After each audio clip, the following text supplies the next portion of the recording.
How does the new Nexus phone stack up? The big W himself, Walt Mossberg, is about to weigh in here on Digits. Good afternoon and welcome. I'm Simon Constable. The big W, Walt Mossberg, joins us now from Washington. Thanks for being there, Walt. Happy to be here, Simon. So you've been reviewing the new Nexus phone. And to remind everyone what is special about the Nexus in general before specifics about this one, I'll let you take it away. Okay, so Nexus is a line of phones and tablets that Google designs itself rather than just sending Android out to Samsung or HTC or somebody else. They partner with a manufacturer, in this case LG, but they design it themselves, and the purpose is to be two things. One is to be kind of a model of what Google thinks Android devices ought to look like and work like without a lot of the extra stuff that the manufacturers put in. And secondly, they tend to use these Nexus devices to launch the next new version of Android, which they have done here.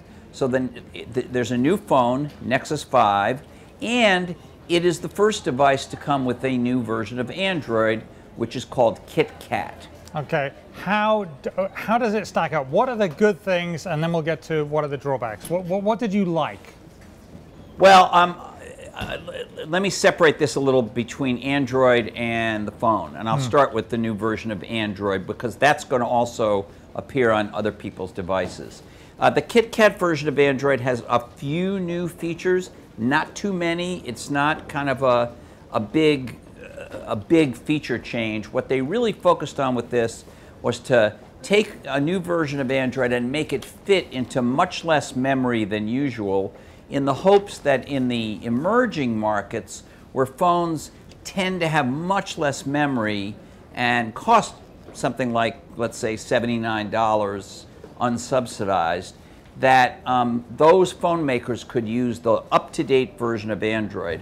Up to now, a lot of these phones, even brand new phones, have been shipping with a 3-year-old version of Android, and that causes fragmentation, and it makes developers less eager to build for Android, so they're trying to solve that, and that was the principal thing about KitKat. It does have a few new features. It has a revamped phone calling app, and a few other things, but that's the primary thing on KitKat. Okay, and on the phone, they've done 3 big things. The biggest to me is that this is an LTE phone, which means that it'll run on the fastest and most robust cellular data type networks that are out there. That's These are still mostly deployed. That long-term evolution. I'm sorry? LTE. Long-term evolution. Yes. That's what it stands for.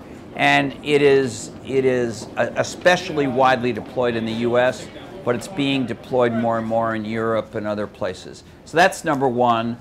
Number two, they've built in a system where you can just use voice commands without having to press an icon or a button. You just speak to the phone. Phone's always listening. You can say, "Okay, Google," and give it a query, and that worked most of the time on the Nexus 5. The third thing is they've done a couple of changes to the camera. The lens is a little better. They've got a little gyroscope in there to help stabilize images. Walt, and I know we got about 30 seconds left. On the negative side, what do you see? Well, the biggest negative is for American consumers, it doesn't work on Verizon, which has been the leader in LTE. Yeah. It works on. It will be sold by Sprint and T-Mobile. It will not be sold by AT&T, but Google says it will work if you buy an AT&T SIM.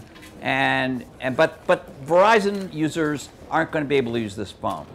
Okay, that for a lot of people I know will be a big drawback.